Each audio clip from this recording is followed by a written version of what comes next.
Hello everyone, मेरा नाम है दीपक हसा और आप देख रहे हैं एजुकेशन ट्राय। तो आज हम बात करने वाले हैं यूपीएससी हमें जो कंप्लीट स्ट्रेटेजी होने वाली है, जो कि अभी सिलेबस भी चेंज हो चुका है उसके बारे में। तो आज हम डिस्कस करेंगे संपूर्ण रणनीति, जो भी नए नए चेंजेस हुए हैं उनके बारे में। इस बार में सिलेक्शन की लास्ट टिप कि आज हम स्टार्ट करेंगे तो सिलेक्शन तक हम कैसे पहुंचेंगे वहां तक। तो new exam pattern, cut off के बारे में बात करेंगे, कितनी वैकेंसीज आने वाली है और विनिंग स्ट्रेटेजी के बारे में। ठीक है। तो अभी अभी आईबीपीएस ने कुछ मेजर चेंजेस किए हैं, जैसे कि तो आज हम डिस्कस करेंगे जो चेंजेस हुए हैं। New exam pattern, cut off क्या थी, वैकेंसीज क्या है, प्रीलिम स्ट्रेटेजी, मेंस स्ट्रेटेजी, जो कि आपका पर्सनालिटी टेस्ट आएगा उसके बारे में, टाइमलाइन एंड कब एग्जाम होने वाला है, कब कौन से महीने में कितने में प्रिपरेशन करनी है। हम बेसिकली फोकस करेंगे 3 मंथ एग्जाम के बारे में। डेली स्टडी प्लान आपका क्या रहेगा, टिप्स, और उससे भी सबसे ज्यादा जरूरी जो कि मेरे को लगता है कि कॉमन मिस्टेक्स क्या क्या हो सकती है, और रिकमेंडेड सोर्सेज। सोर्सेज आपके अकॉर्डिंग वेरी कर सकते हैं। मैं एक कंप्लीट गाइड देना चाहूंगा सोर्सेज के बारे में कि क्या क्या आप ले सकते हैं। ठीक है। तो इस बार क्या चेंज हुआ है कि आधार ऑथेंटिकेशन स्टार्ट हो गया है। हम लगातार देख रहे थे कि एग्जाम में, मतलब आईबीपीएस में, हम पता कम लग पाता है, लेकिन मल्टीपल एप्लीकेशन फॉर्म भरे जाते हैं या फिर कुछ अगर चीटिंग वगैरह के चांसेस होते हैं, तो उसके लिए इस बार ही आधार ऑथेंटिकेशन स्टार्ट किया गया है। ठीक है। ये एक पॉजिटिव चेंज है, ठीक है, ना कि नेगेटिव चेंज है। एक पर्सनालिटी टेस्ट होगा आपका, जैसा कि एसबीआई में भी होता था, काइंड ऑफ। या फिर आपका एनटीपीसी में अगर स्टेशन मास्टर की अगर पोस्ट होती थी, स्टेशन मास्टर, तो उसमें भी आता था। इसके लिए तो मैं आपके लिए एक अलग से स्टेशन मास्टर को भी अरेंज करवाऊंगा, ताकि वो आपको एक बेटर अंडरस्टैंडिंग दे पाए इस बारे में, क्योंकि एनटीपीसी में जैसे कि जो कि रेलवे की जॉब होती है उसमें ये काफी लंबे टाइम से होता आ रहा था। प्रीलिम्स और एग्जाम में जो चेंज आए, जैसे कि रीजनिंग की वेटेज 40 हो गई है प्री में, और मैथ्स की जो कि क्वांटिटेटिव एप्टीट्यूड है उसकी 40 हो गई है।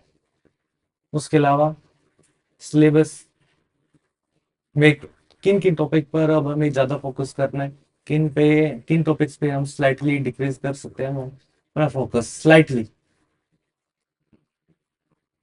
अगर इसको ऊपर कर दिया जाए तो ज्यादा अच्छा है। ठीक है। तो ये स्लाइड नंबर 3 होनी चाहिए। हाँ। तो मैं काफी लंबे टाइम के बाद वीडियो बना रहा हूँ, तो हल्के से आपको भी एडजस्टमेंट कर लेना चाहिए, मैं भी कर ही रहा हूँ। नया एग्जाम पैटर्न क्या होने वाला है, सबसे पहले हम उसके बारे में बात करने वाले हैं। इंग्लिश के 30 क्वेश्चन आते, 30 minute, sir 30 marks, 20 minute, as it is same है। चेंज क्या है यहाँ पे आया, रीजनिंग के 35 क्वेश्चन, अब उसकी वेटेज होगी 40 नंबर की। टाइम अभी भी 20 मिनट का रहेगा। अब इसमें क्या हो सकता है कि जो आपकी पजल और सिटिंग अरेंजमेंट है, अगर उसके नंबर ऑफ क्वेश्चंस बढ़ा दिए जाए, सॉरी नंबर ऑफ क्वेश्चन तो सेम ही है, लेकिन उसकी वेटेज बढ़ा दी जाएगी, क्योंकि हम पीओ के एग्जाम में खासकर नोटिस करते थे कि लगभग 3-4 पजल आती थी और उसमें आपके मार्क्स कम मिलते थे। ठीक है। तो वो वेटेज आपकी बढ़ा दी जाएगी, लेकिन इसके साथ ही उसका लेवल ऑफ डिफिकल्टी भी इंक्रीज हो सकता है। उसके बारे में हम आगे बात करेंगे। क्वांट के 35 क्वेश्चन आते थे, अब उसके 30 नंबर आएंगे। सेम टाइमिंग में कोई भी चेंज नहीं रहने वाला, पहले भी 20 20 20 3 सेक्शन होते थे, अभी भी सेम रहेंगे। की चेंजेस क्या है, रीजनिंग की वेटेज 5 नंबर बढ़ गई है, क्वांट की 5 नंबर घट गई है, और इंग्लिश की वेटेज सेम टू सेम है। तो अब जो ओवरऑल वेटेज थी, कि अगर हम एवरेज देखें, तो क्वांट की वेटेज ज्यादा हो गई है, परसेंटेज वाइज भी अगर हम देखें तो क्वांट की परसेंटेज अब 40% पे जा चुकी है। ठीक है। अब अगर हम मेंस की बात करें तो reasoning same, 40 question, 60 minute, 50 minute का टाइम। जीके, जी, इकोनॉमिक्स, या फिर बैंकिंग अवेयरनेस की बात करें, 35 question, 50 marks, 25 minute. English 35 minute, 35 question, 40 minute, 40 marks, sorry sorry. Data analysis आपका 35 क्वेश्चन 50 मिनट। ऑब्जेक्टिव टोटल आपका ये 145 क्वेश्चन 200 नंबर 160 मिनट। ठीक है। उसके अलावा डिस्क्रिप्टिव 2 क्वेश्चन आएंगे आपके 25 मार्क्स के 30 मिनट, ग्रैंड टोटल 147। ठीक है। अब डिस्क्रिप्टिव में किस तरह के टॉपिक आ सकते हैं जो चेंजेस हुए हैं? टॉपिक्स आपके economics, social issue, banking technology, ये काइंड ऑफ आपका सिमिलर ही है, ऐसा कोई चेंज नहीं आया है। अगर बात करें ऐसे 15 नंबर कॉम्प्रिहेंशन आ गया है। लेटर आता था अभी तक आईबीपीएस में, उसकी जगह अब आ गया आपका कॉम्प्रिहेंशन 10 नंबर का। ये बहुत ज्यादा जरूरी है। मतलब अगर आपको बैंक, अगर आप सोच रहे होंगे कि क्यों से जाए बैंकिंग में, आप न्यूमेरियस फाइल्स को डेली टैकल करते हैं, आपके पास इतने डिफरेंट मतलब डॉक्यूमेंट्स आते हैं, आपको उनको देखना पड़ता है कि हाँ ये क्या। फॉर एग्जांपल अगर आप लोन की बात कर रहे हैं तो आपके पास उस बंदे ने 50 डॉक्यूमेंट प्रोड्यूस कर दिए, तो आपको मिनिमम टाइम में, कि ये टैट होता है टर्न अराउंड टाइम, कि आपको ये एक्सेप्ट करना है या डिक्लाइन करना है या फिर आपको प्रोसेस करना है। तो उसको देखते हुए कॉम्प्रिहेंशन मेरे लिए, मैं तो ये मानता हूँ बहुत अच्छा है। No letter writing. ठीक है। अब की स्ट्रेटेजी क्या होनी चाहिए? रीजनिंग पर फोकस करना है। अब रीजनिंग के कुछ क्वेश्चन 2 मार्क्स के हो सकते हैं, नो डाउट। तो हमें रीजनिंग पे ज्यादा ध्यान देना है। रीजनिंग पे ध्यान हम पहले भी देते थे, अब कंपेरेटिवली हमें देखना है कि आ, हम कितना टाइम देकर कहाँ पे ज्यादा मार्क्स ले सकते हैं। हमारा फोकस सिर्फ सिलेक्शन है, हमारा फोकस ये नहीं है कि हमें इस एग्जाम में ये क्वेश्चन तो रीजनिंग में 100/100 नंबर लेने वाले 100% मार्क्स लेने हैं, ऐसा कोई टॉपिक नहीं है। जीए जनरल अवेयरनेस स्टार्टिंग से हमारे लिए इंपॉर्टेंट है। उसके अलावा एक चीज और मैं बताना चाहूंगा, आप सिविल स्कोर भी मैटर कर देगा। ठीक है। आपका सिविल स्कोर चेक किया जाएगा। अगर आपका ठीक है तो ये आपका सिलेक्शन होगा, अदरवाइज अगर आपके उसमें कुछ ड्यूज पेंडिंग है तो आपको एक एनओसी से, फॉर एग्जाम्पल आपने बजाज फाइनेंस से कोई फोन का लोन लिया, ठीक है। लोन लिया, आपकी जनरेशन में मेरी जनरेशन में हम फोन ही फाइनेंस करवाते हैं। अब उसकी कोई किस्त इंस्टॉलमेंट पेंडिंग है तो हमें बजाज फाइनेंस से एनओसी लेना पड़ेगा। ठीक है, क्योंकि उन्हें किसी कोई ऑब्जेक्शन नहीं है। ये एक इम्पोर्टेंट चीज है। अगर किस बाय चांस हार्डली अगर आप नॉन वर्किंग है तो आपका कोई लोन वगैरह ऐसा कुछ इशू होना नहीं चाहिए। अगर if there is, if this is so, अगर कोई ऐसा केस है तो आपको एनओसी या फिर अपने सिबिल स्कोर के ऊपर ध्यान देना चाहिए, और ये बैंकर्स के लिए बहुत इंपॉर्टेंट चीज है। डिस्क्रिप्टिव की तैयारी अब हमें शुरू से ही कर लेनी चाहिए। ये कोई बहुत बड़ी बात नहीं। फॉर एग्जाम्पल अगर आप आरसी कर रहे हैं, अगर आपका कोई बैंकिंग रिलेटेड कोई आरसी आता है तो आप उसको लिख के देख लीजिए, या फिर अगर आप कोई न्यूज वगैरह क्योंकि जीए तो हमें डेली की डेली करनी ही है, उसमें अगर आप फॉर एग्जाम्पल कोई अभी रेपो रेट चेंज हुआ है जैसे लगातार 2 बारी, तो उसके ऊपर आप आर्टिकल पढ़ रहे हैं जो कि आपको इन डेप्थ ही पढ़ना पड़ेगा अगर आप बैंकिंग में सिलेक्शन जीए में अच्छे मार्क्स चाहते हैं तो फॉर एग्जाम्पल आपने वो आर्टिकल पढ़ा, आप उसको अपने वर्ड्स में लिखने की कोशिश कीजिए, लगभग 300 वर्ड्स में। ठीक है, 250 वर्ड्स में टू बी प्रिसाइज। ठीक है। तो आपकी वहीं से प्रैक्टिस स्टार्ट हो जाएगी। आपको एक तो डबल फायदा होगा इससे, एक तो आपकी जी इंप्रूव होगी, दूसरा फायदा होगा कि आपकी ऐसे राइटिंग डिस्क्रिप्टिव स्टार्टिंग से ही हो रही है। अगर हम आगे बात करें फॉर जैसे कि अभी आप 1 जुलाई से फॉर्म भरने स्टार्ट हो चुके हैं, तो हम बात करेंगे लास्ट ईयर की कट ऑफ क्या रही थी। लास्ट ईयर की कट ऑफ 48.5 रही थी। उससे पहले अराउंड 53 रही थी। उससे पहले अराउंड 59 के आसपास अराउंड कट ऑफ रहती है। लेकिन आपको ये टारगेट नहीं करना है। अगर आप, if you are focusing just only the cut off, then you will definitely not will be selected. मैं आपको गारंटी दे सकता हूँ, हमें कट ऑफ के ऊपर ध्यान नहीं देना। ठीक है, पहली बात।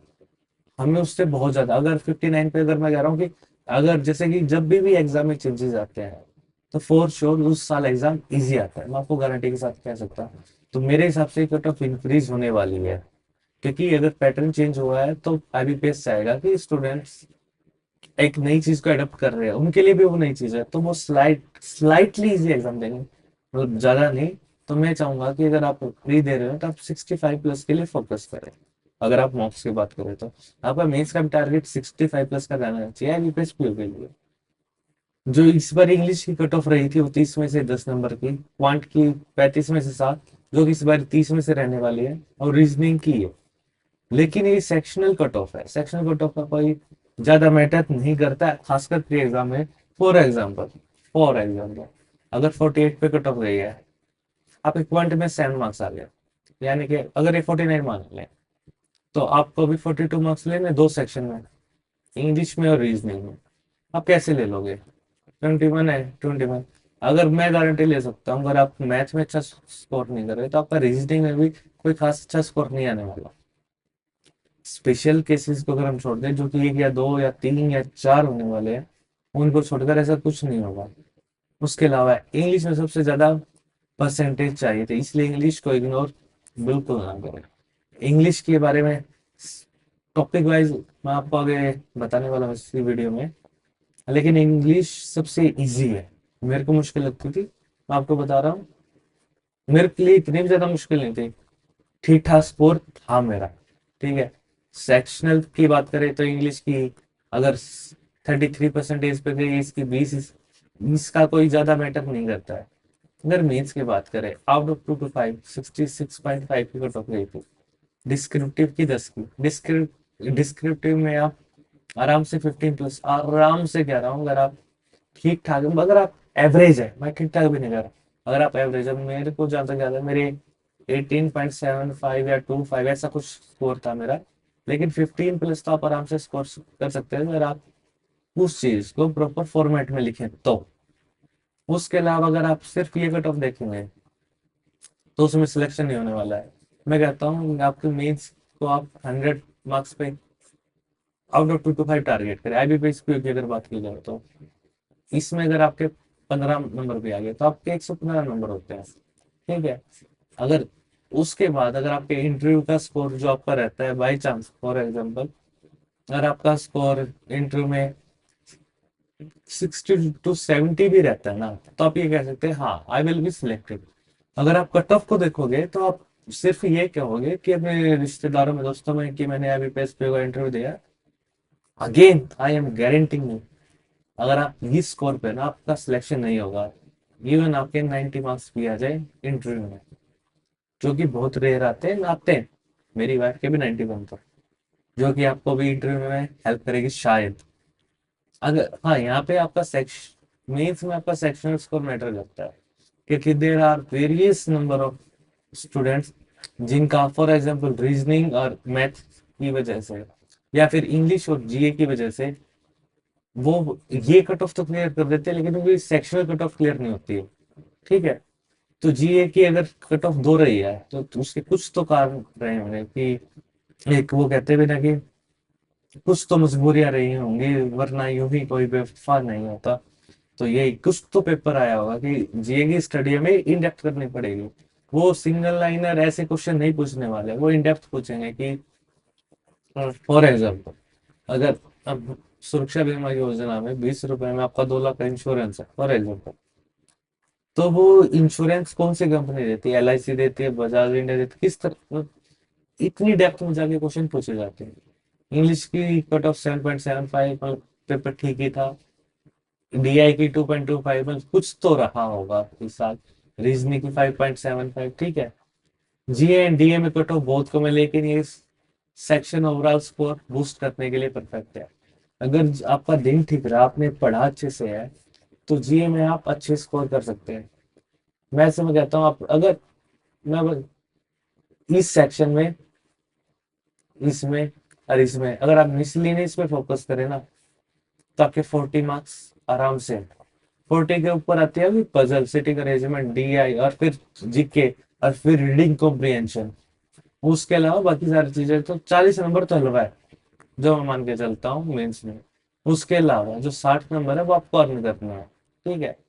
20 नंबर आपको रीजनिंग, मतलब, और 20 DI, सॉरी क्वांट, ये 40 नंबर आपके लिए आराम से हो सकते हैं। कभी 10 नंबर इसमें आ जाएंगे, कभी 30 इसमें आ जाएंगे, मतलब ये रेशियो रहता है, क्योंकि एक सेक्शन हमेशा टफ आता है। फाइनल सिलेक्शन कट ऑफ 80:2 का जो रेशियो रहता है। ठीक है। मैक्सिमम स्कोर 58 रहा था इस बारी, मेरा स्कोर था शायद 64.25। हाँ शायद यही स्कोर था मेरा। तो मेरा आज तक आईबीपीएस का मैं सेकंड टॉपर रहा हूँ। मिनिमम स्कोर जो था 64 या 66 था मेरा। 42.69 के बाद आपको बैंक मिले स्टार्ट होंगे। आप ये कह सकते हो अभी नौकरी लग गई है, लेकिन ऐसा नहीं है। अगर आपको इंडियन, मैं बैंक का नाम नहीं लेना चाहूंगा क्योंकि आजकल ज्यादा कंट्रोवर्सी चल रही है। तो फॉर एग्जाम्पल आपको कोई ओवरसीज बैंक मिल, मतलब बाहर का कोई बैंक मिल जाता तो आप वो नौकरी लगने, क्या बताओ, प्राइवेट होगा, प्राइवेटाइजेशन होगा, या फिर वो किसी बैंक में मर्ज होगा। तो इस चीज की कोई गारंटी नहीं है। इसलिए मैं कह रहा हूँ आप अराउंड 50 मार्क्स तो स्कोर कीजिए। अगर आप टॉप 4 टॉप 5 बैंक्स देख रहे हैं तो आपका आउट ऑफ 150 मार्क्स होने चाहिए। ये कैसे आएंगे? ये आएंगे आपकी प्रिपरेशन से। ना कि अगर आप सिर्फ कट ऑफ को फोकस करोगे, सिलेक्शन बोल जा भाई तैयार करने का कोई फायदा नहीं है। डिमोटिवेट आपको लग रहा होगा, कर रहा होगा, लेकिन वो जरूरी भी है। कि मैं मानता हूँ कि आदमी को रियलिटी में रहना चाहिए, इंग्लिश पे फोकस करना चाहिए, इंग्लिश में स्कोर किया जा सकता है। अगेन मेरा जो स्कोर रहा था मेंस में वो 21.5 मार्क्स थे मेरे आउट ऑफ 40 इंग्लिश में। जबकि मैं कह रहा हूँ मेरी इंग्लिश वीक थी। अगर आपकी एवरेज भी है तो मैं कह रहा हूँ आप अराउंड 30 मार्क्स आराम से स्कोर कर सकते हो। जीके में यार अगर आप कह रहे हो अगर टफ पेपर आ गया तो मैं कह रहा हूँ यार 10 नंबर लेना मुश्किल वाली बात नहीं है। आसान पेपर आ गया तो सबके लिए सारा है। फिर 40 में तो यार 30 नंबर लो यार। फिर अदरवाइज कोई फायदा नहीं होने वाला है। क्योंकि 20 नंबर वाले तो, अगर इजी पेपर है 20 नंबर वाली तो दुनिया है, फिर वो कट ऑफ भी आ जाएगी। डिस्क्रिप्टिव इजी है, डेली प्रैक्टिस करोगे। इस 25 में से मैं कह रहा हूँ 15 कोई भी स्कोर कर ले। अगर आप 20 नंबर पे आ रहे हो तो ये 5 नंबर की एडवांटेज है। रीजनिंग में 5 नंबर अपने साथ वाले से लेना बहुत ज्यादा मुश्किल है, लेकिन डिस्क्रिप्टिव में लिया जा सकता है। सिर्फ क्या, डेली प्रैक्टिस करनी, ज्यादा कुछ नहीं करना, डेली प्रैक्टिस करो। एक ऐसे लिख लो, एक कॉम्प्रिहेंशन कर लो, उससे आपके अगर 5 नंबर बढ़ रहे हैं तो आपका फाइनल में बहुत बड़ा मार्जिन है। ये आपको लग रहा है छोटा, लेकिन है बहुत बड़ा। छोटा पे भी बड़ा धमाका। ईयर वाइज अगर आप सोच रहे हो कितनी वैकेंसीज आएंगे, 2023 में 3,499, ये इतनी आई थी 2024 में, 2025 में इनिशियल इतनी आई है। जो परसेंटेज चेंज आया वो इतना इतना आया। ठीक है, एक्सपेक्टेड 6,000 6,500 की है। क्योंकि कुछ बैंकों ने अभी वैकेंसी दी नहीं है। इंडियन बैंक डेफिनेटली देगा, यूको डेफिनेटली देगा, यूबीआई डेफिनेटली देगा। अगर बीओबी की अगर बात करते हैं, बीओबी की अगर वैकेंसी नहीं आती अब तक, तो मैं कह सकता था कि उसका कोई शौक नहीं है कि उसने पीछे काफी टाइम तक वैकेंसी नहीं दी थी आईबीपीएस को। तो अगर उसने दे दिया तो ये बैंक डेफिनेटली वैकेंसी देंगे। अगर ये अभी 5,200, तो मैं कह रहा हूँ ये 7,000 तक भी जा सकती है वैकेंसी। लेकिन कंपटीशन बढ़ रहा है बैंकिंग, जब मैन पावर बढ़ेगा तभी उनका प्रॉफिट भी बढ़ेगा, ताकि वो बेटर कस्टमर सर्विस दे पाए। ठीक है, बैंकों का कस्टमर सर्विस के ऊपर बहुत ज्यादा फोकस है। लास्ट 3 ईयर में वैकेंसी लगातार बढ़ी है, 17% की ग्रोथ है। फाइनल वैकेंसी जब, हो सकता है कि फाइनल वैकेंसी आपके इंटरव्यू के आसपास भी आए या फिर आपके मेंस के आसपास आए, तो उसकी टेंशन छोड़ दो। हमारा टारगेट 6,000 वैकेंसी नहीं है। हमारा टारगेट है सिर्फ टॉप 1,000 वैकेंसी, ताकि आप इंडिया के टॉप नॉच बैंकों में जा सके, ताकि आप कह सके हाँ भाई, आप नाम बताओ और सामने वाले सोचे हाँ भाई परमानेंट जॉब है। अदरवाइज अगर आप 11 बैंक से हैं, अगर आप मैं कह रहा हूँ अगर आप 4-5 के बाद बैंकों की बात करोगे ना आसपास में, वो सोचेंगे शायद प्राइवेट बैंक है, इंश्योरेंस एजेंट लगा होगा। हार्ड ट्रूथ, वैकेंसी ट्रेंड लगातार बढ़ा है, गोल्डन अपॉर्चुनिटी है। पिछले 5 साल में 20 बार मैक्सिमम वैकेंसी आ सकती है। इन बैंकों ने अपनी वैकेंसी दे दी है अभी तक। ठीक है, अब हम बात करते हैं प्रीलिम्स की सेक्शन वाइज स्ट्रेटेजी की। ठीक है, इंग्लिश 20 मिनट का टाइम है, 20 से 25 नंबर लेने हैं। क्वेश्चन अटेम्प्ट कर लो। ठीक है, रीडिंग कॉम्प्रिहेंशन, यहाँ पे तो 4-5 क्वेश्चन मैंने लिख दिया, वैसे लगभग 10 क्वेश्चन आते हैं। मैं कह रहा हूँ कि बाई चांस फॉर एग्जाम्पल अगर आरसी आपको सबसे एंड में करना होता है, 7 क्वेश्चन डुएबल होते हैं।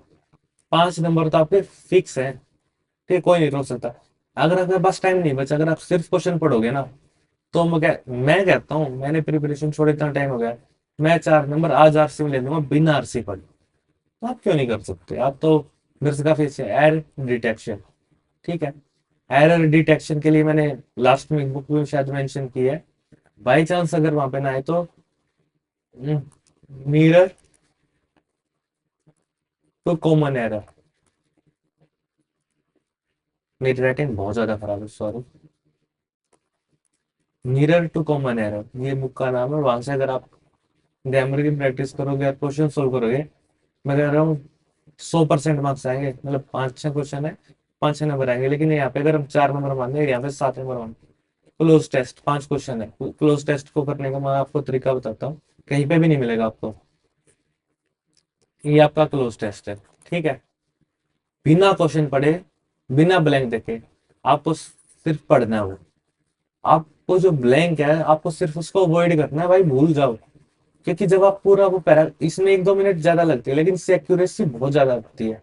आपकी एक्यूरेसी में अगर आप फर्स्ट टाइम में भी ट्राई करोगे ना आज ही, तो आपका मैं कह सकता हूँ कि आप 50% इंप्रूवमेंट आएगा। कि जब स्टार्टिंग से ही अगर आप एरर मतलब फिल करने की कोशिश करोगे, तो आपको ये नहीं पता पैराग्राफ कह क्या रहा है। जब पूरा क्लोज टेस्ट पढ़ोगे, तो आपको पता चल जाएगा वो किस बारे में बात कर रहा है। तो आपको उसकी जो लैंग्वेज होती है वो पता चल जाएगा कि वो किस तरह से बात कर रहा है, किस बारे में टॉपिक है। तो आप उसको बेटर सोल्व कर पाओगे।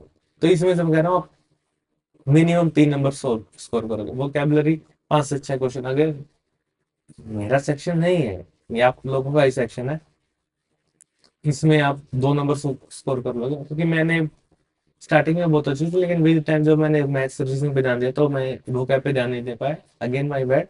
लेकिन आप मेरे से अच्छा करोगे। उसके अलावा पैराजम्बल आएंगे, 3 नंबर आप वहां पे आराम से स्कोर कर लोगे। 3 3 6 2 8 4 12 7 19 नंबर तो ये हो गए। ये मैंने मिनिमम स्कोर बताया एवरेज स्टूडेंट का। But you you will be going to selected as a PNBN, I hope that. और कैनरा वाले क्या कहते हैं, कैंडिडेट ऐसा कुछ something like that. You will be selected in the top most bank, I hope. जो आपकी पहली प्रायोरिटी होगी उसमें, तो आप वहाँ पे एवरेज नहीं दे सकते, आपको वहाँ पे अपना बेस्ट ही देना पड़ेगा। आरसी से 8 से 10 मिनट, 12 से 15 नंबर का ग्रामर, 6 से 8 क्वेश्चन मिलेंगे, कितने मार्क्स का। वो कैब एक्चुअली इसमें आरसी वाली भी इंक्लूडेड है, ठीक है। रीजनिंग में आपको क्या करना, 20 क्वेश्चन, टारगेट आपका 28 से 32 मार्क्स।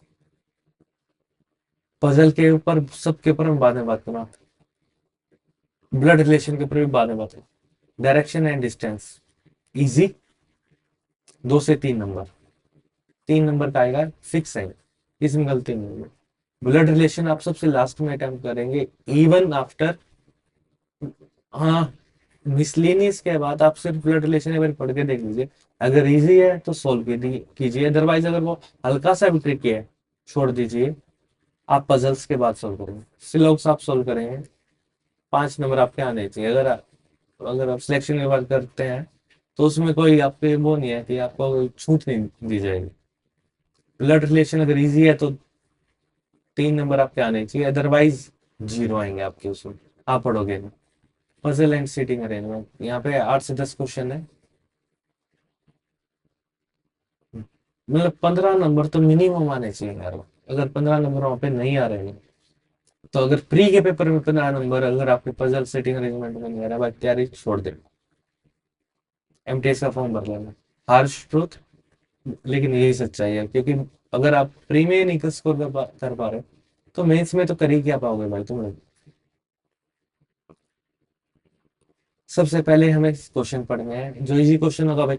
जैसे कि पजल के 4 सेट आ गए, तो ये नहीं कि जो पहला देखा वही स्टार्ट कर दिया। ये मान के चलो एक पजल तो तुम्हें सोल्व ही नहीं करनी। अगर 4 सेट है तो तुम्हें 3 सेट सोल्व करना है, 3 सेट के 15 नंबर है।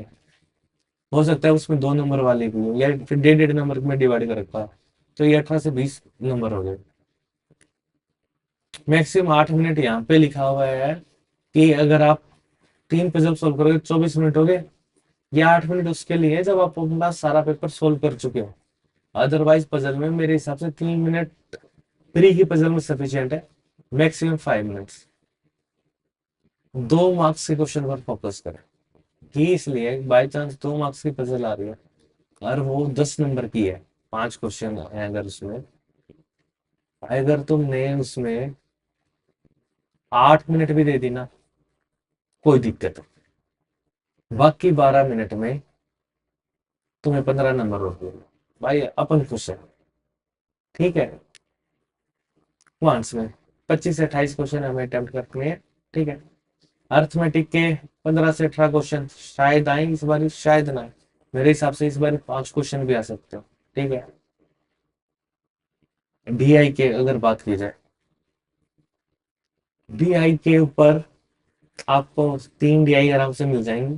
ठीक है, आपको 2 डीआई सोल्व करने हैं कम से कम 10 नंबर। नंबर सीरीज 5 नंबर की आएगी, या तो रॉन्ग नंबर या मिसिंग नंबर। ये आपको डेली प्रैक्टिस करनी है। ठीक है, अदर अपार्ट फ्रॉम दिस मैं आपको एक चीज कहना चाहूंगा, डेली की daily 10 wrong number, 10 missing number, 5 मतलब 3 डीआई प्री की, 2 डीआई मेंस की। अगर आप न्यू कमर्स नहीं है तो 5 puzzle and seating arrangement, 2 RC. ये तो आपको डेली पढ़ना है। अपार्ट फ्रॉम दिस आपकी तैयारी, ये तो मतलब मैंडेटरी है भाई, ये सुबह की नजाम नमाज है, ये तो पढ़नी पड़ेगी।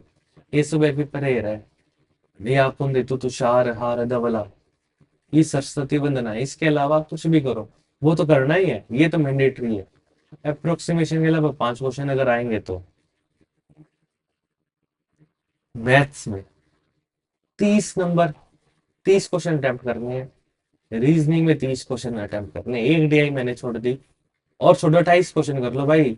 अगर मिसिंग नंबर आ गई 2, मैं वो भी छोड़ रहा हूँ, 28 तो अटेम्प्ट करने हैं। इसमें 30 क्वेश्चन अटेम्प्ट होने चाहिए।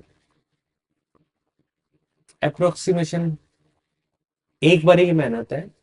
अगर आपकी परसेंटेज रेशियो प्रोपोर्शन, या फिर अगर आप डेली प्रैक्टिस कर रहे हो तो आराम से हो जाएगा। अर्थमेटिक में सिलेक्टेड टॉपिक करने, S I C I, profit loss, mixture alligation, percentage number system, boat and stream, time and distance. सिर्फ ये टॉपिक पढ़ना है, बेसिक पढ़ना है। इससे आराम से आपके अर्थमेटिक के क्वेश्चन निकल जाएंगे। हो सकता है कई बार 10 क्वेश्चन भी आए हैं, 15 क्वेश्चन भी आए हैं, शायद 15 क्वेश्चन भी आए हैं। तो 10 क्वेश्चन तो आप आराम से अटेम्प्ट कर सकते हो। मुश्किल डीआई छोड़ के अर्थमेटिक कर लेना। क्यों? बाई चांस अगर 4 डीआई है, 3 डीआई आप लोगों ने कर ली, चौथी डीआई मुश्किल है। ठीक है, अगर वो 16 हो गई तो आप 5 क्वेश्चन करोगे। ठीक है, नहीं हुई तो कुछ भी नहीं होगा। इसलिए कह रहा हूँ लास्ट डीआई छोड़ के अर्थमेटिक कर लेना, 5 में से 3 क्वेश्चन तो करोगे भाई। समझ रहे हो? लंबे डीआई सेट स्किप करें मेंस के लिए, ये खैर मेंस में बात कर लेंगे। हर सेक्शन में मिनिमम कट ऑफ पार करना आपके लिए मैंडेटरी है।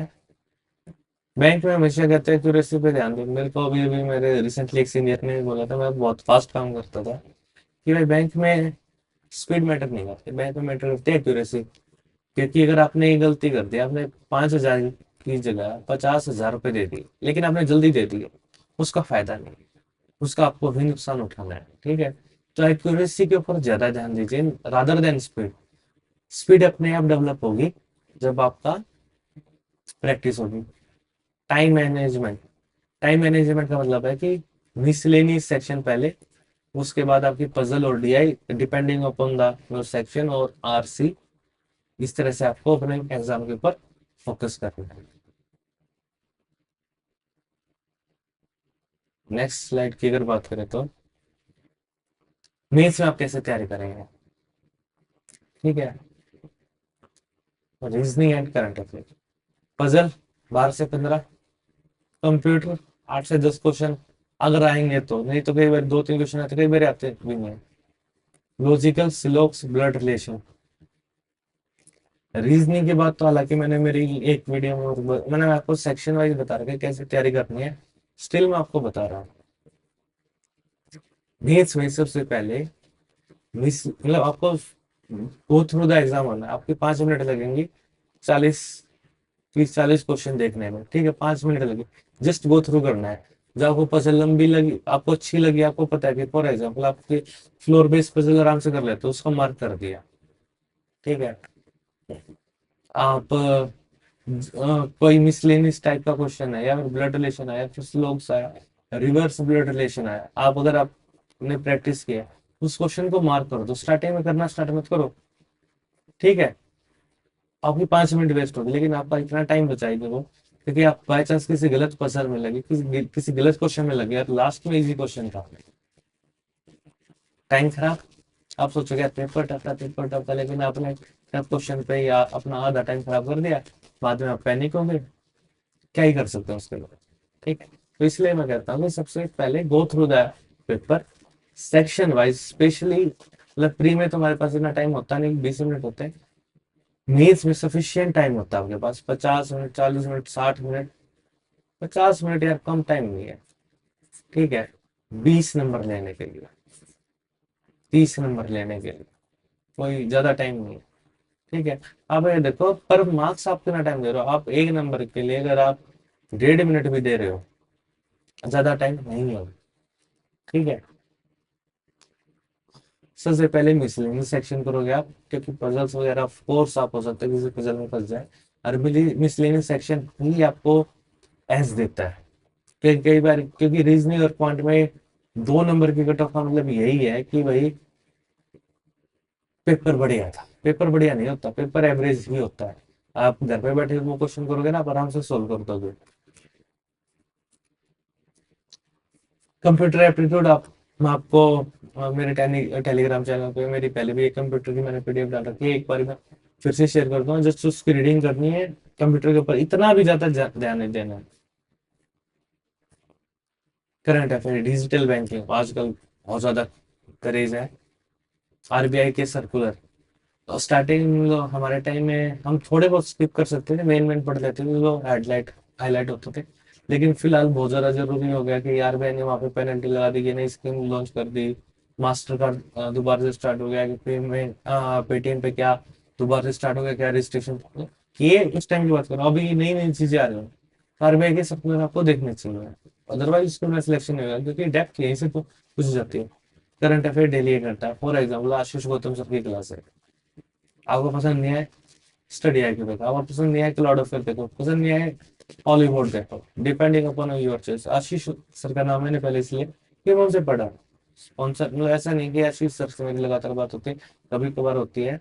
अपने लिए सारे टीचर बराबर है, मेरे लिए तो भाई कुछ भी हो, तुम्हारे लिए बेटर होना चाहिए, मैं सिलेक्टेड हूँ, ठीक है, मेरे को 2-4 लोग जानते हो आप में से, तो अपना कोई वो नहीं है, जिस टीचर के साथ भाई मैच करो उसी का पढ़ो, लो कट ऑफ है, हाई स्कोर किया जा सकता है। उसके अलावा जीए में फॉर एग्जाम्पल स्पोर्ट्स कर लो, स्पोर्ट्स में क्या करना है, cricket, women cricket, hockey, badminton, badminton, tennis, table tennis, football, बस। Commonwealth, Asian, Olympics. उसके अलावा बुक्स करनी है आपको, लेटेस्ट बुक या पुलिजर प्राइज या फिर आईफा अवार्ड या फिर नोबल प्राइज, ठीक है, नोबल प्राइज हो गए आपके। नोबल प्राइज के अलावा आपको करने हैं, मैं ये फेमस फेमस चीजें बता रहा हूँ जिसके अंदर से आपके 6 नंबर पढ़ने हैं, मिनिमम 6 to 10 मार्क्स का इजी तरीका बता रहा हूँ मैं। अदरवाइज जीके में बाकी चीजों में स्कोर करना मुश्किल है, जीके में ये 6 से 10 नंबर बहुत ईजी है। आपके स्पोर्ट्स हो गए, ठीक है, आपकी बुक्स होगी, आपके अवार्ड्स हो गए, ज्ञानपीठ पुरस्कार या फिर द्रोणाचार्य पुरस्कार, अर्जुन पुरस्कार, इस तरह के, ये आपके 6 से 10 नंबर है। उसके अलावा आपका ये कंटेंट है, इंग्लिश में आरसी की 40% वेटेज है, एक आरसी को तो यहाँ पे भी भूल जाओ, अगर एक आरसी को छोड़ के चलो, अरे सोचोगे ना सारे क्वेश्चन अटेम्प्ट करने हैं, पेपर अटेम्प्ट नहीं होना है, ठीक है। एक आरसी को छोड़ के चलो कि एक तो हमें करना ही नहीं है, बाकी आरसी पे ध्यान दो, जिसकी लैंग्वेज आप समझ सको, जो स्लाइटली शॉर्टर, हालांकि छोटे आरसी आने नहीं वहां पे, लेकिन स्टिल मैं आपको कह रहा हूँ कि हल्के से छोटे आरसी हो, जिस जो आप इजीली समझ सको। अगर फॉर एग्जांपल आप साइकोलॉजी के स्टूडेंट में हो, और हालांकि साइकोलॉजिकल ऐसे अगर आईबीपीएस देता हो तो काफी टाइम ऐसा हुआ कि वो इजी भी आए हैं, ताकि सबके लिए बराबर है, मैंने जो नोटिस किया इंग्लिश में, एसबीआई पीओ और एसबीआई क्लरिकल में, मैंने टेक्स्ट बुक के मॉक दिए थे, मेरे सेम टू सेम आरसी आए थे। तो अभी भी लगेगा कुछ लोगों को शायद झूठ बोल रहा हूँ, लेकिन मैं उस टाइम भी सोच सोच के बोल रहा था। लेकिन आरसी कॉपी होते, आरसी कॉपी ऐसे नहीं होते कि हाँ टेक्स्ट बुक का ही आ गया। मैंने इतनी प्रैक्टिस की थी कि मेरे को याद रहा। मैंने जस्ट हल्का हल्का पढ़ा, मेरे को पता था क्वेश्चन, क्वेश्चन में डिफरेंस था लेकिन आरसी सेम था। तो मेरे को टाइम कम लगा। तो जितनी ज्यादा प्रैक्टिस करोगे वो 20 new word daily, word power made easy book का नाम है। अभी से पढ़नी स्टार्ट कर तो मेंस तक हो जाएगा। प्रेशर में मत पढ़ना बुक पर, डेली के 20 पेज पढ़े, 10 पेज पढ़े। वो बुक आपको इतनी इजी तरीके से आपको वोकैब याद करवाएगी, कोई और नहीं करवा सकता। मैं बोल दूं कि ब्लैक बुक पढ़ लो, ये पढ़ लो, वो एडवांस स्टेज है। जब आपकी ये तैयारी हो जाए, जब आपको पढ़ना है। ग्रामर के लिए मैं आपको एक बार पहले ही बुक बता चुका हूँ, पैराजम्बल के लिए मैं आपको सजेस्ट करूंगा प्रिंट। हालांकि बुक का सेक्शन अभी आगे आएगा, तो मैं वहीं पे ज्यादा डिस्कस करूंगा, वही ज्यादा अच्छा रहेगा। डेली डेली के 2 आरसी करने हैं, ठीक है। जीके के लिए कम से कम 3 सोर्सेस फॉलो करो। एक की वीडियो देखी, एक की डेली क्विज लगाई, एक की वीकली क्विज लगाई, एक की मंथली क्विज लगाई। इस तरह से ये 4 सोर्सेस हो गए वैसे तो। जैसे कि मैंने आशीष सबसे बड़ा क्लाउड फेयर स्टडी आई क्यों, मैंने इन सब के मौके दिए हैं जो क्वेश्चन बैंक आता था। टेलीग्राम पर ऐसी बहुत सारी वेबसाइट है जो ऐसे कंटेंट को प्रोवाइड करवा देती है, जो कि बहुत गलत बात है। तो आप समझ ही रहे होंगे मैं क्या कहना चाह रहा हूँ। तो अगर डाटा एनालिसिस की अगर बात की जाए, देखो सबसे पहले केस स्टडी आएगा, इजी आएगा जो मेरे को लगता है। अगर आपकी प्रैक्टिस अच्छी है तो केस स्टडी डीआई इन डीआई से कंपैरेटिवली इजी होता है। मैं फंबल करता हूँ, मैं एक्सेप्ट करता हूँ, जो कि आपको इंटरव्यू में काम आएगा। वो बातें हम लेंगे आगे, डिस्कस करेंगे इंटरव्यू के टाइम पे। तो केसलेट डीआई मेरे को लगता है कि इजी आता है। वो डाटा उस तरह से नहीं होता, तो इसलिए हम सोचते हैं इसको छोड़ देते हैं, लेकिन वो इजी रहता है। डिपेंडिंग अगेन अब आपकी प्रैक्टिस कैसी है उसी के ऊपर डिपेंड करेगा।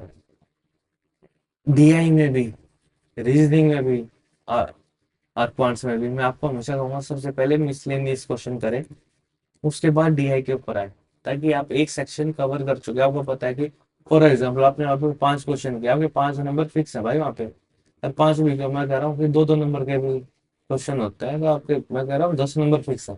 उसके अलावा जब आप आगे बढ़ोगे ना, आपको ये पता होगा आपने 10 क्वेश्चन अटेम्प्ट कर दिए। क्योंकि अगर आपने रीजनिंग का या डीआई का कोई क्वेश्चन स्टार्ट कर दिया स्टार्टिंग में, आपने वहाँ पे 10 मिनट लगा दिए, भाई ऐसे हो जाती है धक धक धक धक धक धक, कि भाई इतना टाइम लगा दिया, एक क्वेश्चन अटेम्प्ट नहीं किया। तो इसलिए कह रहा हूँ जब आप मिसलेनियस कर चुके होगे, आपको एक रिलैक्स हो गए। For example 40th question easy आ रखा है भाई, आप तो डीआई मुझे पढ़े हो, तो इसलिए कह रहा हूँ कि पहले गो थ्रू हो जाओ, मिसलेनियस अटेम्प्ट करो, बाद में डीआई या पजल्स के ऊपर आना। अगेन क्वांट्स की स्ट्रेटेजी में इन डेप्थ अपनी एक वीडियो में डिस्कस कर चुका हूँ, आप देख सकते हो देखना चाहो तो। अदरवाइज बहुत सारे टीचर हैं वो जो मेरे से भी अच्छा गाइड कर रहे होंगे। डिस्क्रिप्टिव में डिजिटल बैंकिंग, एथिक्स, या फिर जो भी मतलब 3 टॉपिक आपके पास आएंगे, ठीक है। उसमें एक तो होगा ग्लोबल टॉपिक, एक होगा जनरल टॉपिक, एक होगा बैंकिंग टॉपिक, ठीक है। तो अगर आप तीनों, मतलब मैं तो मेरा तो ये मानना है, अगर ग्लोबल टॉपिक के ऊपर लिखोगे तो ज्यादा मार्क्स मिल सकते हैं आपको, अगर आपने पढ़ा है तो। अदरवाइज आप जनरल टॉपिक चूज करो। बैंकिंग टॉपिक अगर आपको नॉलेज है तो ही चूज करना, अदरवाइज मत करना। कॉम्प्रिहेंशन ये नई चीज है, अगर मैं अभी इसके ऊपर बात करूं तो मेरे को लगता है कि अभी इतना ज्यादा अच्छा टाइम नहीं है कि मैं भी इसके ऊपर इन डेप्थ रिसर्च करना चाहूंगा कि क्या क्या चीजें हो सकती हैं। बताने का बताता हूँ, कॉम्प्रिहेंशन इस टाइप से आएगा। लेकिन मैं कोशिश कर रहा हूँ कि आईबीपीएस किस तरह से पूछेगा, मैं उस तरह से आपको बता पाऊँ, मतलब प्रिसीजन के साथ। क्योंकि बैंक में एक्यूरेसी मैटर करती है। हाँ, डेली प्रैक्टिस करनी पड़ेगी। अगर आप डेली पढ़ोगे तो आपका उसका कॉम्प्रिहेंशन भी हो रहा है, प्लस आप मतलब उसमें जीए भी मतलब बढ़िया होगी, और आपकी डिस्क्रिप्टिव भी अच्छी होगी। कैलकुलेशन तेज करने और ग्राफ्स बिल्कुल रीड करना चाहिए, तो इसके लिए आपका मैं हल्का सा पीछे जा रहा हूँ। Percentage, ratio, number series, mixture, alligation, ये टॉपिक स्टार्टिंग में पढ़ने हैं आपको। उसके बाद आप डीआई स्टार्ट करोगे। डिस्क्रिप्टिव में आपको क्या करना है, जो भी पढ़ा दिन का एक ऐसे में 500 वर्ड में लिखो, जो भी आज का पढ़ा मिक्स लिख दो, उससे आपकी रिवाइज होगा, प्लस आपकी हैबिट बनेगी जो कि। और टाइप कोशिश करो वीक में एक बार ही भाई कंप्यूटर पे टाइप करो, ताकि आपको स्पीड वहां पे बने। आपको आता सारा है, लेकिन अगर वहां पे स्पीड नहीं है तो उसका कोई फायदा नहीं है। टारगेट 140 मार्क्स करोगे तो आपको पीएनबी इजीली मिल जाएगा, लेकिन मैं कह रहा हूँ कि एटलीस्ट 100 प्लस मार्क्स तो आपका टारगेट होना चाहिए। अगर पीओ की बात करी जाए, अगर आप क्लरिकल की बात कर रहे हो तो मैं कहता हूँ 140 मार्क्स आपके होने चाहिए। Mock test minimum 25 full mocks देने हैं। हमेशा मॉक्स फुल लेंथ ही देना और एक ही बारे में देना। भाई जो लोग पोज करके देते हैं, प्लस जो लोग सबमिट करके पेपर सोल्व करते हैं, भाई उस क्वेश्चन तो वैसे ही इतने अवेलेबल है, तो मॉक का फायदा ही क्या है? मॉक का मतलब क्या होता है कि आप उस टाइम फ्रेम में उसको कोशिश करें। अगर आप एक क्वेश्चन अभी 1 मिनट 10 सेकंड में कर रहे हो, विद टाइम आप उसी पेपर में सेम क्वेश्चन को 1 मिनट में करोगे, उसी टाइप के क्वेश्चन को आप 30 सेकंड में भी करोगे, तो जो टाइम बच रहा है ना, ये क्वेश्चन का टाइम नहीं है, ये 40 सेकंड। और एक और क्वेश्चन 40 सेकंड बचा के आपके पास 80 सेकंड होगी, उसमें आप एक क्वेश्चन और अटेम्प्ट करोगे जो कि आपका एक नंबर बढ़ाएगा। इसलिए मैं कहता हूँ कि मॉक टेस्ट ही दे फुल लेंथ। अदरवाइज वैसे आपको प्रैक्टिस करनी चाहिए, वैसे तो क्वेश्चन है ही। जो प्रो है, जिन्होंने पिछली बारी भी स्लाइटली चुके थे कुछ मार्जिन से, वीक में एक मेंस का मॉक दे, एक तो मतलब दो दो आप, और एक प्री का। जैसे ही एग्जाम पास आएगा अगले महीने, आप एक मेंस का, दो प्री के, डेली की बात मतलब मेंस का एक वीकली और डेली के दो प्री के। और जैसे ही पेपर बिल्कुल ही पास आ जाएगा तो आप, मैं कहूंगा कि आपकी बाकी प्रिपरेशन हो चुकी होगी, फिर आप डेली के 3 प्री के मॉक देना स्टार्ट कर दीजिएगा अगर सिलेक्शन लेना है तो। आप मेरे से डिफर कर सकते हैं, लेकिन मैं गलत नहीं हूँ। सभी सेक्शन को बैलेंस करें, मॉक टेस्ट का डिटेल एनालिसिस करें, सिर्फ मॉक टेस्ट देने का कोई फायदा नहीं है। जी एंड कंप्यूटर को इग्नोर ना करें। बाई चांस इस बारी जैसे वेटेज बढ़ाई गई है, अगर कंप्यूटर के क्वेश्चन आ गए तो उसको इग्नोर नहीं करना है। स्पीड एंड एक्यूरेसी, एक्यूरेसी पहले आएगी, एक्यूरेसी एंड स्पीड पर फोकस करें। डिस्क्रिप्टिव के लिए डेली प्रैक्टिस करें, प्रीवियस ईयर क्वेश्चन को जरूर सॉल्व करें। जब आप उनको सोल्व करेंगे तो आप देखोगे कि आपको वो इजी लग रहे होंगे। उसका कारण ये है कि जब कोई भी वेबसाइट, अड्डा, टेक्स्ट बुक, कॉलेज बोर्ड, कोई भी वेबसाइट, मैं अपन किसी को स्पॉन्सर नहीं कर रहे हैं, नहीं उनको मेरी जरूरत है, ना ही मेरे को उनको भी जरूरत है स्पॉन्सरशिप की अगर बात की जाए। तो उसमें क्या होता है कि वो, जैसे मैं पेपर देख रहा है, मैं बताऊँ इस तरह का क्वेश्चन आया था, 70-80% वो एग्जैक्ट मैच करवा देते हैं, लेकिन वो स्लाइटली इजी लैंग्वेज रखते हैं कि जैसा स्टूडेंट ने बताया वो वैसे ही बताते हैं। पेपर में तो यार वैसे ही बहुत टफ लगता है, ये तो सच्चाई है। तो इसलिए आपके उसमें स्लाइटली ज्यादा मार्क्स आएंगे कट ऑफ से, आराम से। तो उसको ये मत मानना कि अपना पेपर हो गया, 10-15 नंबर ऊपर लेने में। मेंस के बाद इंटरव्यू से पहले होने वाले पर्सनालिटी टेस्ट की तैयारी। आपका एक साइकोमेट्रिक टेस्ट होगा, जिसमें आपके पर्सनालिटी टेस्ट होगा, आपकी प्रायोरिटीज और आपके इंटरपर्सनल स्किल्स की जांच की जाएगी। जैसे कि मैंने आपको पहले बताया, ये साइकोमेट्रिक टेस्ट उसमें भी होता था, एनटीपीसी में, रेलवे के एग्जाम में भी होता था ये, अभी भी होता है एनटीपीसी में, उसकी स्टेशन मास्टर के लिए। ठीक है, इसमें आपकी लीडरशिप क्वालिटी देखी जाएगी, आप कैसे कम्युनिकेट करते हैं, आप कैसे चीज़ों को बैलेंस करते हो आप टेंस सिचुएशन में, कैसे रह सकते हो। मतलब कंक्लूजन ये है कि आपका बिहेवियर देखा जाएगा कि are you suitable for the banking sector और नॉट। आप वो प्रेशर और वर्क प्रेशर किसके लिए है, जो करना नहीं चाहता, या फिर वो आप सर्कमस्टांसेस को मैनेज कर सकते हो या नहीं। दोनों लाइन सेम है, ठीक है।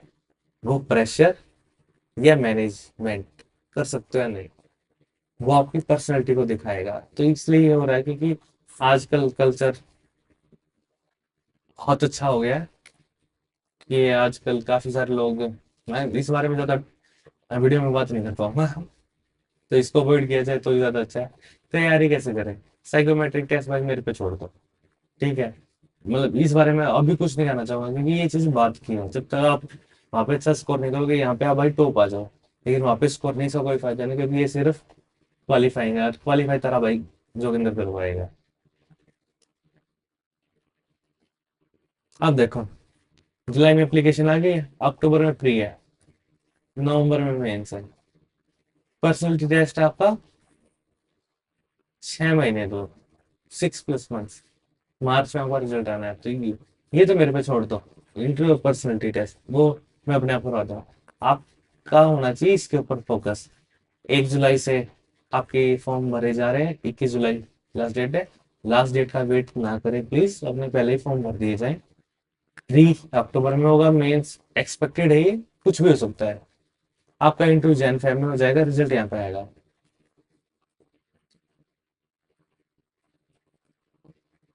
उसके अलावा अगर हम बात करें जुलाई से सितंबर तक आपको कैसे तैयारी करनी है, ये हमारा सबसे मेन पार्ट। जुलाई में फाउंडेशन, कंप्लीट सिलेबस। क्या क्या सिलेबस है, सबसे पहले अगर जो न्यू बिगिनर्स हैं, जो बिगिनर्स है ऑफकोर्स न्यू ही होंगे, ये गलती थी इंग्लिश की। न्यू बिगिनर्स ये एक साथ नहीं आ सकते, ये एरर डिटेक्शन का पार्ट है। अगर इसमें मैं कुछ गलत बोल रहा हूँ तो आप कमेंट्स में बता दीजिएगा। इंग्लिश के अकॉर्डिंग जो नए हैं वो एक बार मॉक्स मॉक दे प्रीवियस ईयर, ताकि आपको पता चले किस तरह के क्वेश्चन पूछे जा रहे हैं, ताकि आप उस तरह की तैयारी कर पाए। फॉर जो मिसलेनियस क्वेश्चन, उसको आप टॉपिक वाइज यूट्यूब पे सर्च कीजिए, उसको पढ़िए।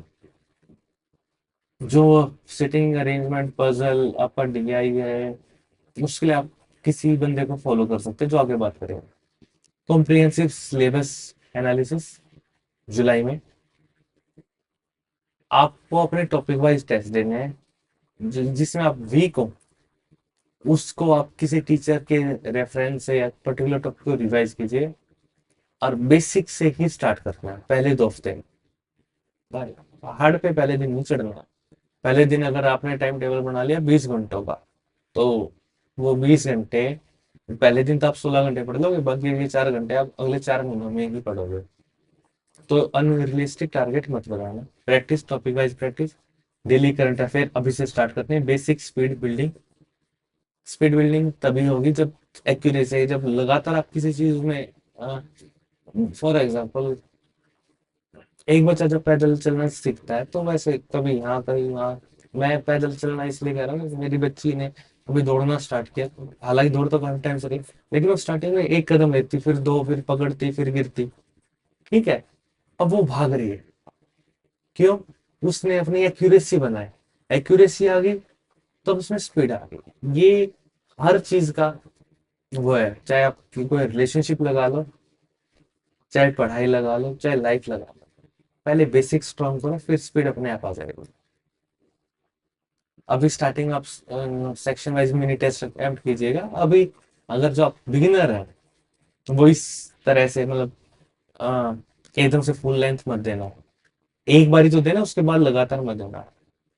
जो हमारे भावुक प्रत्याशी पिछले साल के उम्मीदवार थे, जो इस साल पिछले साल सिलेक्ट नहीं हो पाए, बस सफलता को चूम कर आ गए, गले नहीं लगा पाए, या फिर कहीं गले लगाया है चूम कर नहीं आ पाए, उनके लिए ये ही जुलाई महीना है एडवांस प्रैक्टिस।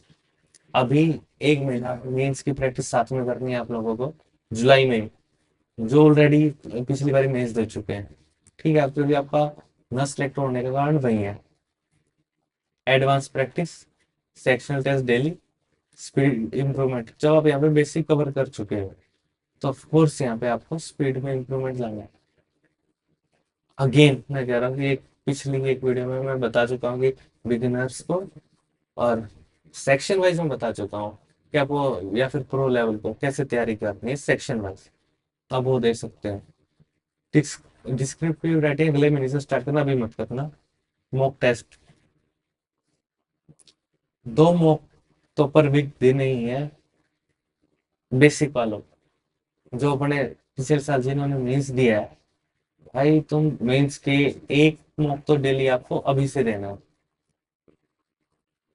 और 2 प्री के मॉक देने मिनिमम। उसके अलावा आपका, जैसे कि मैंने आपको पहले भी बताया था कि भाई 10 wrong number, 10 missing number, 5 DI, 5 puzzle, स्टेटिंग arrangement, 2 RC। ये तो या कौन, ये तो तुषार हार दबला है आपके लिए। सरस्वती वंदना की लाइन है ये स्टार्टिंग की, माँ सरस्वती। सितंबर में final, daily full length mock, previous year paper, personality test. ये अभी छोड़ते हैं, ये मैं बाद में ही करवाऊंगा। ये मैं आपका आराम से करवाता हूँ, इसकी टेंशन मत लो। टाइम मैनेजमेंट पे फोकस, ये तो आपको यहाँ पे भी करना है, लेकिन यहाँ पे तो बहुत ज्यादा करना है, क्योंकि यहाँ पे नहीं हुआ तो अभी तो एग्जाम आ ही गया जो लास्ट का है। अगर अब भी आपको आपके नोट्स में कोई वीक एरिया दिख रहा है, एक बार इसको प्लीज देख लीजिएगा, अदरवाइज स्कोर कम आ जाएगा। सिलेक्ट तो आप हो गए, ये तो मेरे को पता है। जुलाई में फोकस करना वो कैप ग्रामर, अगस्त में RC पैराजम्बल, सितंबर में मॉक टेस्ट। रीजन में basic puzzle, slopes, advance puzzle, mix puzzle, speed, arithmetic, basic, DI, speed technique. ये तो है। आप इसका एक स्क्रीनशॉट ले लीजिएगा, ये मतलब बहुत हेल्पफुल रहने वाला है मेरे अकॉर्डिंग, क्योंकि मेहनत से ही बनती है चीजें।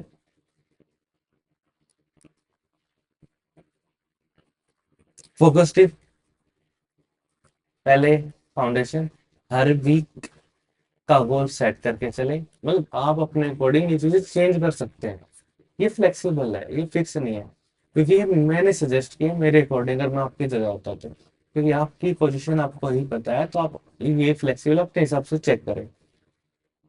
मॉक का प्रॉपर एनालिसिस करें, लास्ट मंथ में नए टॉपिक की शुरुआत ना करें, क्योंकि नए टॉपिक तो अभी हमें स्टार्टिंग में कवर कर लेंगे। अगर टाइम टेबल, ये अगेन फ्लेक्सिबल है, लेकिन आपको अपने अकॉर्डिंग देखना पड़ेगा।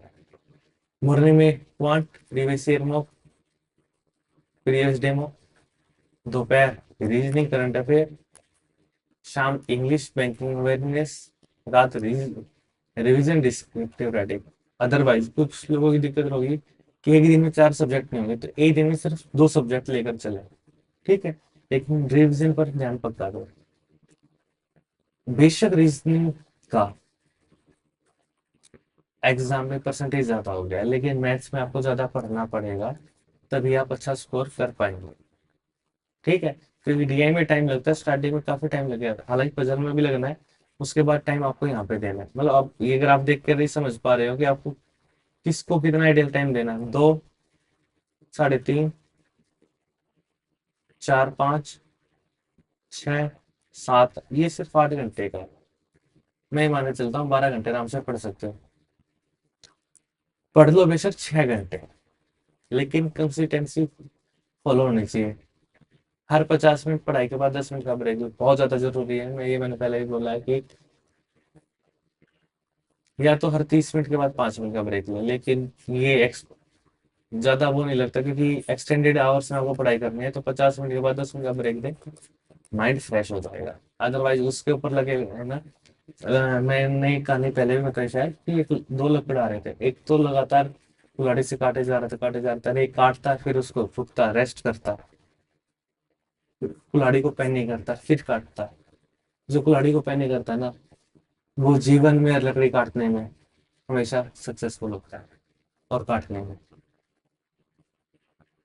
अपने वीक एरिया को सुबह के टाइम पे करें, ताकि आप फ्रेश भी होते हैं, और आप शाम को ही होते हैं यार, अब ऐसे तैसे करें सुबह, हम फिर भी थोड़ा रियलिस्टिक होता है, सुबह करें।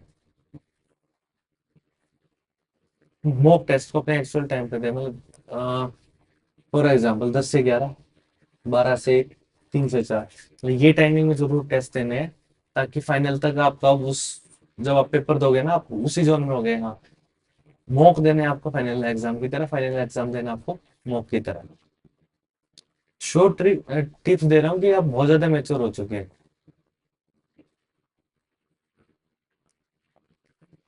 आगे होनी तो चाहिए थी स्लाइड, आगे जा नहीं रहा है तो मैं इधर। हाँ, अब रिकमेंडेशन अगेन आपकी मर्जी है।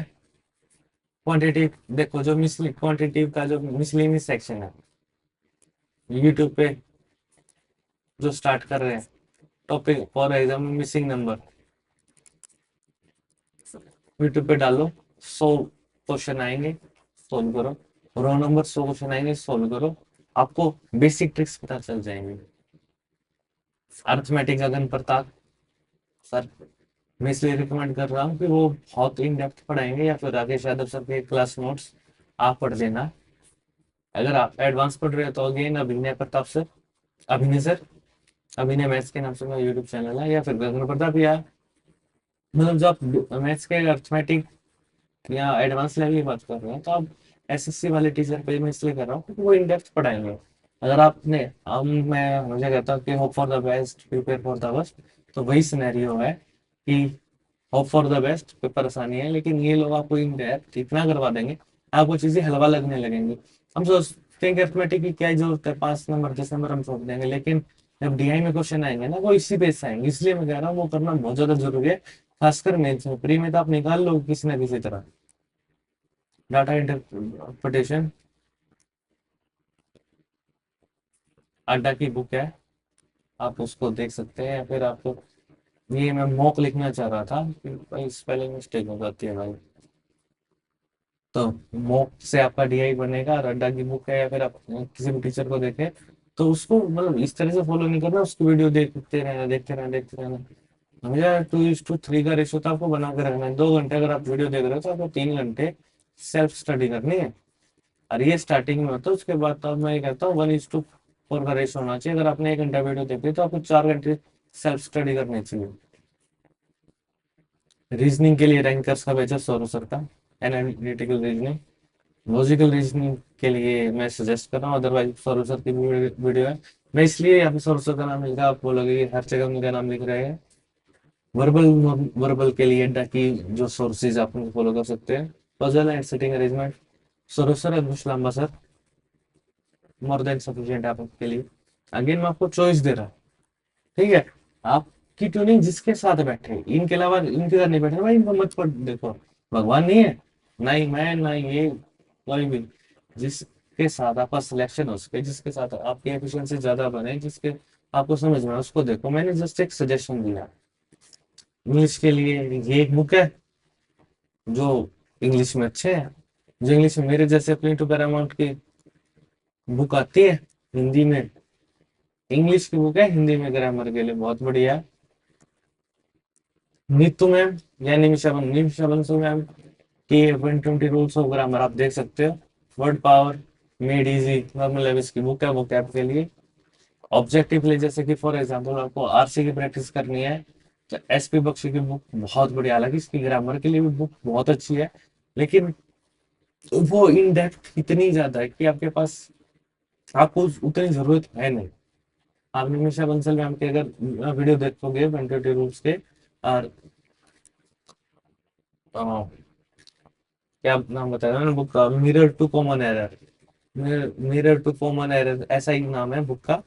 वो कर लोगे ना भाई, ग्रामर के एरर डिटेक्शन में कोई दिक्कत नहीं आने वाली है आपको। मॉक टेस्ट देखो, आप हॉलीवुड अड्डा टेस्ट बुक किसी के भी दे सकते हो। मैं सजेस्ट करूंगा अड्डा टेस्ट बुक। अगेन नाम याद नहीं आ रहा, हॉलीवुड में फोर्थ टेस्ट सीरीज के लिए सजेस्ट करता। थर्ड का नाम भूल गया मैं। हॉलीवुड टेस्ट बुक अड्डा टेस्ट, मतलब मैंने उस कंपनी के लिए एक तो मॉक बनाए थे, पैसे नहीं लिए थे। Different story. उसका नाम भूल गया मैं। फिर एक होटे सीरीज है, अब अगर आप मेरे से कनेक्ट हो तो मैंने उसका नाम काफी बार ले चुका हूँ। जीए के लिए मनोरमा ईयर बुक तो रहने देना आप। ठीक है, आरबीआई के official circular, banking awareness Arihant की आप दे सकते हो मंथली करंट अफेयर मैगजीन। आशीष सर, अड्डा, क्लाउड अफेयर,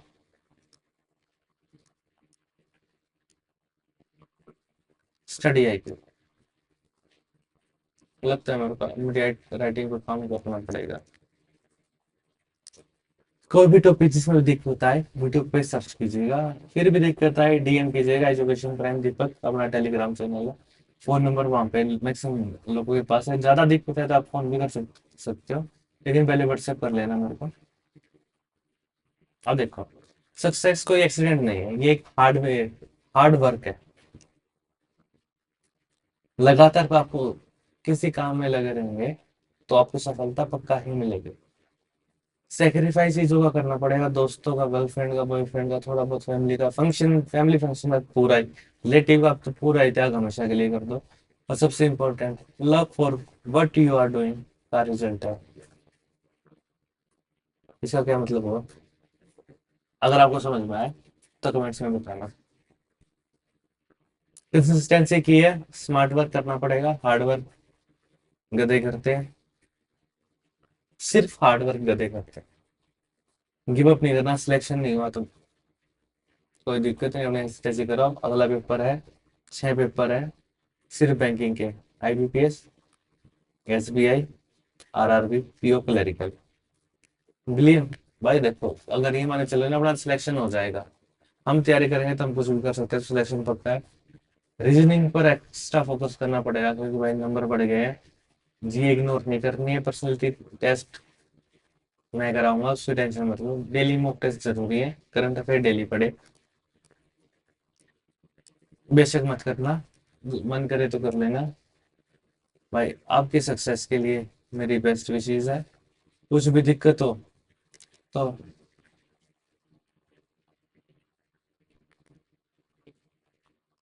एजुकेशन प्राइम